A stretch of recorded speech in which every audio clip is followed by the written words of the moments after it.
사랑하는 여러분, 하나님께서 이스라엘 백성들을 시내 광야로 이제 나오게 하셨어요. 그래서 시내 광야에 나오게 하셔서 하나님께서 이들은 시내 광야 40년 살았다고 했죠. 그러니까 출애굽하기 전에 애굽에서 430년을 살았습니다. 하나님께서 뭘 말씀하셨느냐면 성막을 지어라 이렇게 말씀하셨어요. 성막, 하나님의 임재, 하나님이 임재하시는, 하나님이 하늘 보좌만 계시는 것이 아니고 이제 이스라엘 백성들과 함께 하신다는 것을 보여주기 위해서 성막을 지어라고 하셨어요. 그래서 이제 하나님께서 모세에게 딱 보여주셨는데, 하늘의 성막을 보여주시고 이렇게 지으라고 했는데, 이제 그들이 성막을 짓습니다. 출애굽기 25장 8절에서 9절을 읽겠습니다.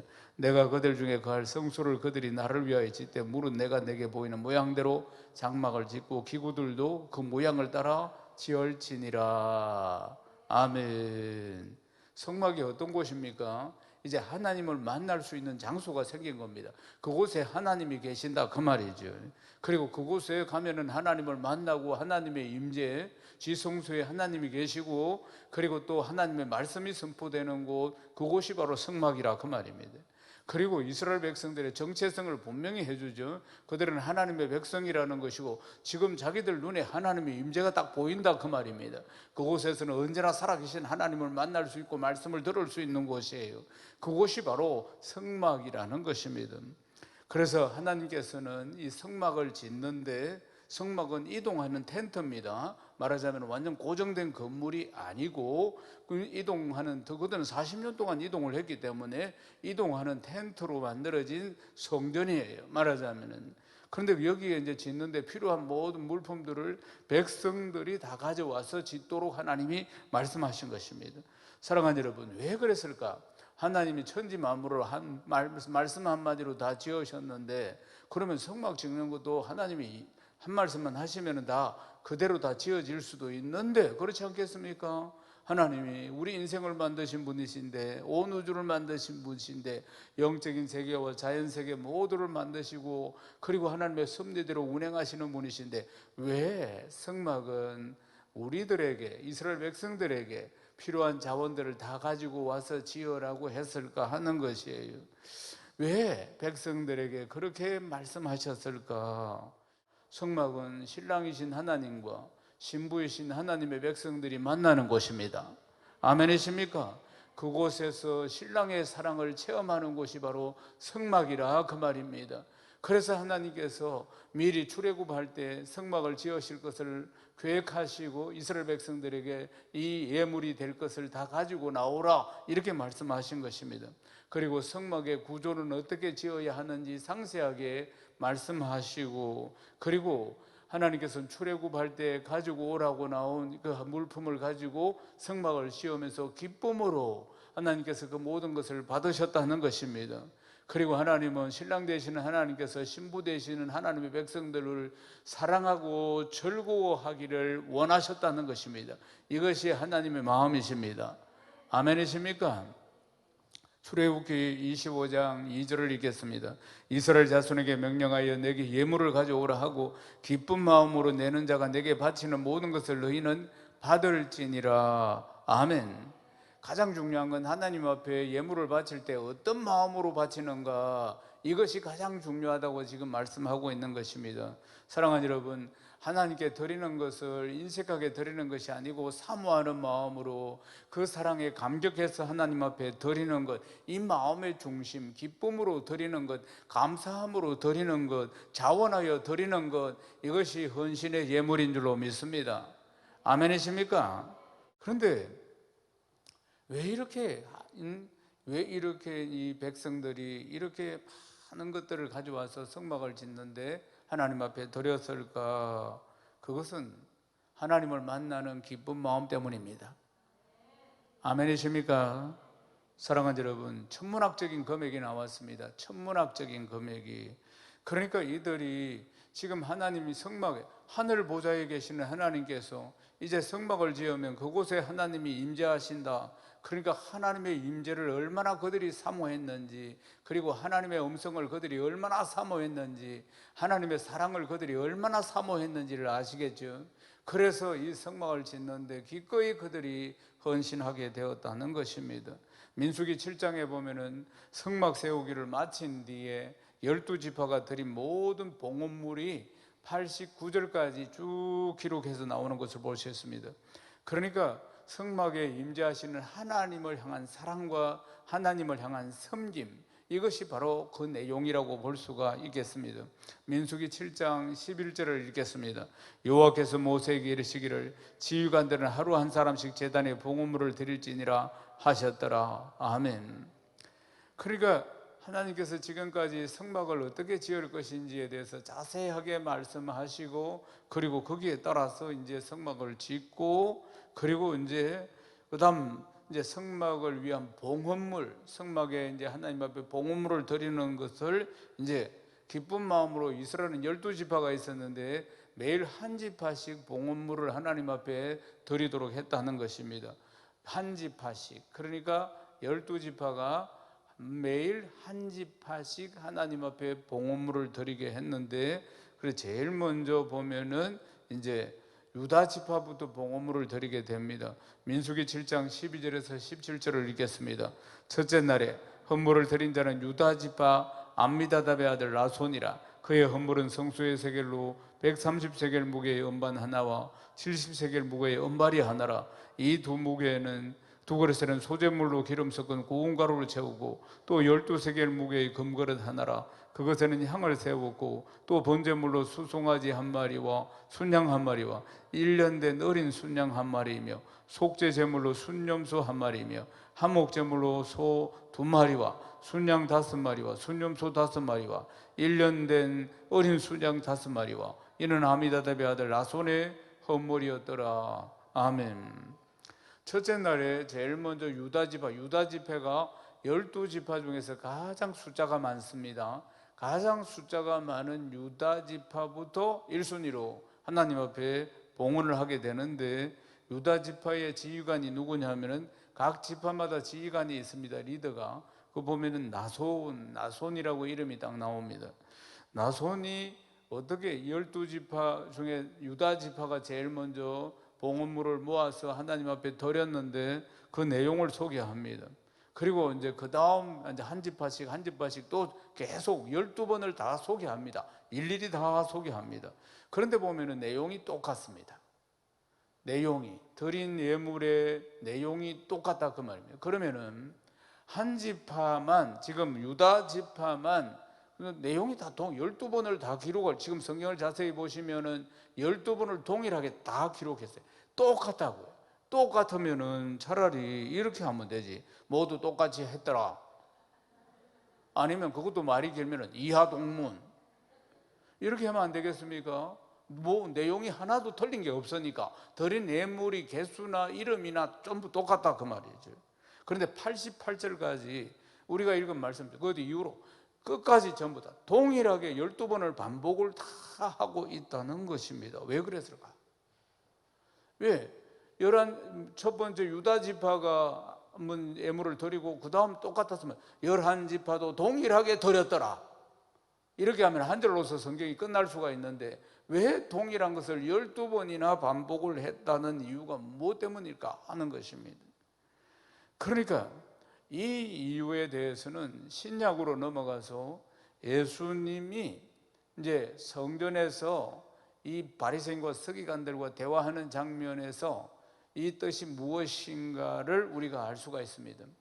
마가복음 12장 13절에서 14절에 보면은 바리새인들 그리고 헤롯 당원들, 이제 여기에서 보낸 사람들이 예수님을 걸고 넘어지려고, 그리고 예수님을 함정에 빠뜨리려고 이렇게 이제 모략을 뿌리는 장면을 보입니다. 이렇게 이야기하죠. 딱 먼저 예수님을 딱 치켜 올립니다. 이렇게 말을 합니다. 당신은 참되시고 아무도 꺼리는 일이 없으시니 이런 사람을 외모로 보지 않고 오직 진리로서 하나님의 도를 가르치심이니이다. 이렇게 야시 같은 이야기를 하고 난 뒤에 가이사에게 세금을 바치는 것이 옳으니까 바치지 않는 것이 옳지 아니하니까. 가이사는 로마의 황제입니다. 로마의 황제에게 가이사에게 세금을 바치는 것이 옳습니까? 바치지 않는 것이 옳습니까? 이렇게 질문을 딱 했다 그 말입니다. 그러면 어떻습니까? 자, 일단 이 질문을 한 사람들은 바리새인들을 엄격한 율법을 가르치는 상류층 사람들이고 지배계급의 사람들이고, 그러니까 또 헤롯을 중심으로 한 이 헤롯 당은 친로마인들입니다. 헤롯은 로마가 세운 이 허수아비 왕이라 그 말입니다. 말하자면은, 그러니까 헤롯 당원들은 전부 친로마 사람들이에요. 그러니까 근데 이 사람들이 먼저 딱 긁고 넘어지게 아주 교묘하게 질문을 한 것입니다. 우리 예수님이 이제 질문해, 만약에 그럼 가이사에게 바치라 이렇게 하면은 유대인 사람 입장에서는 매국노가 되는 겁니다. 매국노. 그래서 예수님을 매국노로 몰고 갈 것이고, 그리고 만약에 가이사에게 바치지 마라 이러면 어떻게 됩니까? 반역자가 되는 것이에요. 이래 걸 수도 있고 저래 걸 수도 있고, 아주 얼마나 연구를 많이 해가지고 예수님 앞에 와서 이제 질문을 딱 했는지 모릅니다. 근데 이러지도 못하고 이래도 걸리고 저래도 걸려, 반역자로 걸리든지 매국노로 걸리든지 딱 걸리게 이렇게 질문을 딱 했다는 거 아니겠습니까? 근데 예수님이 성전에 계셨거든요. 성전에서 헌금하러 온 사람들을 쭉 바라보시면서 이렇게 말씀하십니다. 마가복음 12장 15절에서 17절을 읽어보십시다.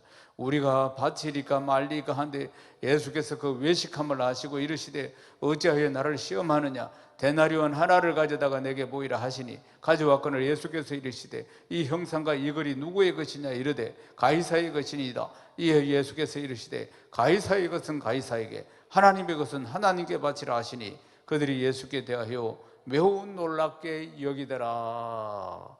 매우 놀랍게 여기더라. 그러니까 예수께서 이르시되 이 형상과 이 동전을 딱 예수님이 가지고 오라 한 게 데나리온인데, 이 데나리온이 은전 3.8g입니다. 3.8g. 이 동전을 딱 은전을 딱 들고, 그리고 이게 로마의 그 당시에 기본 화폐입니다. 이 하나가 노동자의 하루 품삯입니다. 이 화폐의 가치가. 그리고 여기에 보면은 이 데나리온이라는 동전에는 황제의 초상화가 딱 그려져 있고, 그리고 황제 가이사를 신격화하는 글이 새겨져 있는데 신의 아들 티베리우스 황제 이렇게 적혀 있습니다. 이 글이 보면은. 근데 예수님이 데나리온 하나를 가져오라 이렇게 해서 딱 이걸 들고 지금 설명을 하는 겁니다. 은전 하나를 딱 들고, 그러면서 이제 이 은전이 반짝반짝 하겠죠. 그러면서 성전 안에 있는 사람들에게 다 보라고 하시면서 말씀을 하시는 것이에요. 이 돈에 새겨진 형상과 글이 누구의 것이냐? 이 돈에 새겨진 형상과 글이 누구의 것이냐? 그러면서 말씀하시죠. 가이사의 형상이 새겨진 것은 가이사에게 바쳐라. 그러나 하나님의 형상이 새겨진 것은 하나님께 바쳐라. 이해가 안 돼도 아멘 하십시오. 언제는 이해가 돼서 아멘 했습니까? 아멘 하면 성령이 역사하시는 거예요. 예. 여러분, 이 말씀이 굉장히 중요한 말씀이에요. 굉장히. 이거 지금 주님이 돈 이야기 하는 게 아닙니다. 말하자면 굉장히 중요한 이야기를 하시는 거예요. 그러니까 가이사의 형상이 새겨진 것은 가이사에게 바치고, 하나님의 형상이 새겨진 것은 하나님께 바쳐라. 근데 원문에 보면은 이 사이에 단어가 그러나가 들어갑니다. 그러니까 가이사의 형상이 새겨진 것은 가이사에게 바쳐라. 그러나 하나님의 형상이 새겨진 것은 하나님께 바쳐라. 주님이 이렇게 말씀하셨다 그 말입니다. 그러니까 예수님께서 바쳐라 이 단어의 원래 뜻은 되돌려주다 이 뜻입니다. 바치다 이 뜻이 원래 뜻이 뭐냐? 되돌려주다 이 뜻을 가지고 있다 그 말입니다. 그러니까 가이사에게, 이걸 해석하면 이렇죠. 가이사에게 내야 할 세금은 가이사에게 바치는 것이 맞다. 그러나 하나님의 것, 즉 하나님의 형상이 새겨진 것은 하나님께 바쳐야 한다. 하나님의 형상이 새겨진 것은 하나님께 바쳐야 한다. 사랑하는 여러분, 하나님의 형상이 새겨진 게 뭐겠습니까? 이게 중요한 말씀이에요. 하나님의 형상이 새겨진 게 뭡니까? 우리가 하나님의 형상입니다. 아멘이십니까? 우리를 어떻게 만드셨습니까? 흙으로 빚어지고 하나님의 형상으로 만들었어. 생기를 불어넣어서 하나님의 형상으로 우리를 만드신 것입니다. 창세기 1장 27절을 읽겠습니다. 하나님이 자기 형상 곧 하나님의 형상대로 사람을 창조하시되 남자와 여자를 창조하시고. 아멘. 하나님의 형상이 바로 우리라 이 말입니다. 하나님의 형상, 하나님이 창조하신 사람이 바로 하나님의 형상이라. 하나님의 형상대로 하나님이 우리를 창조하셨습니다. 그래서 하나님이 창조하신 모든 피조물 중에서 가장 아름답고 가장 기쁘고, 그렇게 하나님이 영광을 받으시기 위해서 하나님의 형상대로 우리를 만드셨는데, 그런데 죄를 짓고 불순종함으로 하나님의 형상을 잃어버리게 된 것입니다. 하나님의 형상을 잃어버리고 하나님을 잃어버리고 자기 마음대로 살아가던, 죄 속에서 살아가던, 이 세상 풍속을 쫓아가면서 살아가던, 사주와 발자와 운명에 매여서 살아가던 인생들 아니겠습니까? 사랑하는 여러분, 이 죄 많은 인생을 하나님이 그냥 두시지 않고 아브라함을 부르시고, 그리고 모세를 부르시고, 그리고 그 백성을 애굽의 종노릇 하는 가운데서 하나님이 부르셔서 이제 광야로 하나님이 인도해 내신 것입니다. 아멘이십니까? 하나님은 이들이 잃어버린 하나님의 형상, 그러니까 하나님의 죄로 말미암아 잃어버린 하나님의 자녀가, 하나님의 백성이 하나님의 형상을 잃어버리고 살아가는 이들을, 이 하나님의 형상을, 하나님의 성품, 하나님의 인격, 하나님의 영성, 이게 다 모든 것들이 하나님의 형상인데 이것을 회복시키기 위해서 그들을 출애굽시킨 것입니다. 아멘이십니까? 430년 종살이 살고 있는 이들을 하나님이 모세를 부르듯이, 아브라함을 부르듯이 이들을 불러서 하나님의 형상을 회복시켜고자 하나님이 그들을 광야로 불러내신 것입니다. 사랑하는 여러분, 가이사의 것은 가이사에게, 하나님의 것은 하나님에게 되돌려 드려라, 이 뜻이라 그 말입니다. 가이사의 것은 가이사에게, 하나님의 것은 하나님에게 되돌려 드려라, 되돌려 드려라. 주님이 돈을 어떻게 쓸 것인가, 돈의 쓰임새가 무엇인가, 이런 게 말씀한 게 아닙니다. 이 말씀이 아니라 그 말이에요. 삶의 주권자가 가이사라고 생각하는 사람은 가이사의 통치 방법이나 가이사의 철학이나 가이사의 가치관대로 살 것이고, 그게 가이사에게 바치는 삶이라는 것입니다. 그렇지만 예수님이 진짜 중요하게 말씀하신 게 뭡니까? 잃어버린 정체성, 잃어버린 정체성에 대해서 말씀합니다. 하나님의 형상을 되찾아서 잃어버린 그리스도인의 정체성을, 하나님의 백성들의 정체성을 되찾아서 그것을 하나님께 드려야 한다, 이 말씀인 것입니다. 크게 아멘하십시오. 그래서 그 사람들의 마음의 중심을, 전곡을 찔러서 딱 보시고 하나님의 형상을 되돌려 드려야 한다는 사실을 완전히 전곡을 찔러서 이 영적인 진리를 지금 말씀하신 것입니다. 그리고 주님은 성전에서 이들이 어떻게 헌금하고 있는지 눈을 크게 뜨고 딱 보고 계셨다는 것입니다. 이 상황들을 제자들에게 이렇게 설명을 합니다. 마가복음 12장 41절에서 42절을 읽겠습니다. 예수께서 헌금함을 대하여 앉아서 무리가 어떻게 헌금함에 돈 넣는가를 보실 때 여러 부자는 많이 넣는데 한 가난한 가분을 와서 두렙도 곧 한 고들란트를 넣는지라. 아멘. 여기서 보면 또 앞에 가치가 나옵니다. 이 단위들이 렙돈이라고 나오는데, 렙돈은 동전 중에서 가장 작은 단위입니다.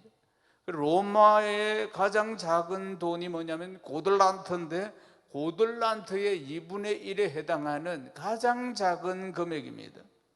그럼 우리들이 성전에 와서 이제 헌금함에다 넣는데, 헌금함을 넣는데 보니까 가난한 가부가 헌금함에 넣는 돈이 두렙돈이었다, 그 말입니다.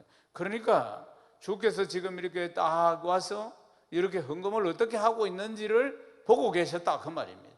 보고 계셨어요. 자세히 보고 계셨다는 이야기입니다.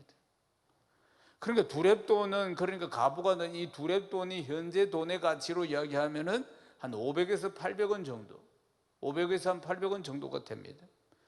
예수님은 다 헌금하는 것을 다 이렇게 보시더니 말씀하셨는데, 가부가 드린 이 두 렙돈, 이 두 렙돈이 자기 생활비 전부이고, 이 가난한 가부가 드린 이 헌금이 지금까지 드린 사람들, 부자도 드리고 뭐 많이 드렸겠죠, 그런 사람들보다 가장 많이 넣었다, 이렇게 말씀하시죠. 그러니까 지금 쭉 어떻게 헌금을 하고 있는지 관찰하고 계셨다는 사실입니다. 마가복음 12장 43절에서 44절을 읽겠습니다. 예수께서 제자들을 불러다가 이르시되, 내가 진실로 너희에게 이르노니 이 가난한 가부는 헌금함에 넣는 모든 사람보다 많이 넣었도다. 그들은 다 그 풍족한 중에서 넣었거니와 이 가부는 그 가난한 중에서 자기의 모든 소유고 생활비 전부를 넣었느니라 하시니라. 아멘. 이 가부가 예수님께 와서 이게 내 생활비 전부입니다 이렇게 말했습니까? 아닙니다. 무슨 뜻입니까? 예수님은 헌금을 하는 사람들의 중심과 그 형편과 처지와 상황을 모두 알고 계신다, 이 말입니다. 아멘이십니까? 사랑하는 여러분, 민수기 7장에서 12지파 지휘관들이 성막 봉헌물을 드린 걸 전부 빠짐없이 다 기록을 했다고 했습니다. 무슨 뜻입니까? 똑같은 뜻입니다. 하나님이 다 알고 계신다, 하나님이 다 보고 계신다, 이것을 말씀하는 것입니다. 아멘이십니까? 출애굽기 25장 1절에서 2절 말씀 읽겠습니다. 여호와께서 모세에게 말씀하여 이르시되, 이스라엘 자손에게 명령하여 내게 예물을 가져오라 하고 기쁜 마음으로 내는 자가 내게 바치는 모든 것을 너희는 받을지니라. 사랑하는 여러분, 기쁜 마음으로 예물을 드리는 것, 이것이 예물 드림의 자세입니다. 기쁜 마음으로 하나님께 예배를 드리는 것, 예물을 드리는 것, 이것이 우리의 정말 아름다운 자세임을 확신하시기를 주님의 이름으로 축원합니다. 12지파 중에 가장 많은 봉헌 예물을 드린 유다 지파, 그러니까 가장 많은 봉헌 예물이라고 할 수가 없습니다. 다 똑같이 냈으니까 제일 먼저 봉헌 예물을 냈습니다. 그런데 이 유다 지파는 가장 식구가 많습니다. 인구가 제일 많아요.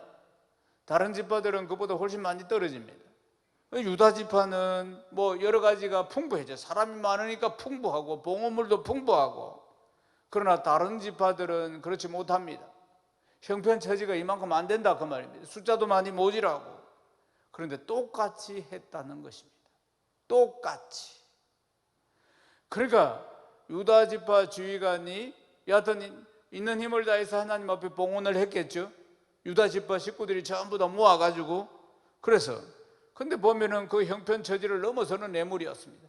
하나님을 만나니까, 하늘 보좌에 계신 하나님이 아니고 이 성막에서 하나님을 만나니까, 하나님이 만나는 이 사랑과 복을 그들이 감격해서 이곳에 하나님이 임재하신다고 하시니까, 그러니까 이 봉헌을 하게 된 것입니다. 누구도 불평하지 않고 너무나 기쁨과 감사함으로 기꺼이. 그런데 보십시오, 그런데 그 다음 지파들은 하루씩 시간이 있었다고 했습니다. 하루에 한 지파씩 봉헌을 했다, 그 말입니다. 그러면은 그 다음 지파들이 얼마나 고민이 됐겠습니까? 한편으로는 와이고 유다 지파는 우리보다 식구가 배나 많으니까 그렇게 할 수 있었겠지만은 우리는 그 형편과 저지가 안 되니까 우리는 뭐 우리 형편에 맞춰서 하는 게 맞는 거 아닌가, 이런 생각들도 했을 것입니다. 분명히 우리 이걸 갖다 유다 지파를 따라가서 우리도 그만큼 드리면 우리는 굶어 죽는데, 이런 생각들도 했을 것입니다. 말하자면 하루씩 시간을 줬습니다. 12지파니까 12일이 걸렸다. 전부 다 봉헌물을 드리는 데 있어서. 그러니까 그들이 참으로 고민이 되었을 것입니다. 현실은 그렇고 형편처지는 그러니까 말이에요. 그렇지만은 똑같이 드렸다고 하지 않습니다. 똑같이. 그리고 그들의 지휘관들이 결단을 하고, 그리고 그 지파들이 다 결단을 하는 것입니다. 하나님께서 우리를 책임지실 것이야. 우리도 유다 지파만큼 하나님 앞에 드릴 수 있어. 이것이 우리의 기쁨이야. 이 마음으로 드렸다, 그 말입니다. 아멘이십니까? 그래서 똑같이 봉헌물을 하나님 앞에 12지파가 형편체제가 다 부족한데도 불구하고 유다 지파를 따라서 하나도 틀림없이 같이 드렸다는 것입니다. 사랑하는 여러분, 하나님은 이들의 마음과 이들의 생각을 이미 다 알고 계십니다. 아멘이십니까? 다 알고 계시니까 이하 동문이라고 적지 않고 일일이 다 똑같은 내용인데도 89절까지 하나님께서 다 기록하게 하셨다 이 말입니다. 다 그들의 형편과 그들의 처지를 다 알면서도 그들이 하나님 앞에 결단하고 드리는 것을 귀하게 받으시고 기쁨과 감사함으로 받으시고, 그리고 그들의 중심을 아시니까 기쁨과 감사함으로 하나님 앞에 드리는 것을 일일이 그 마음을 다 기록했다는 것입니다. 사랑하는 여러분, 이들이 어디에서 하나님을 변조하십니까? 시내산에서 그 전능하신 하나님이 강림하시는 것을 보았어요.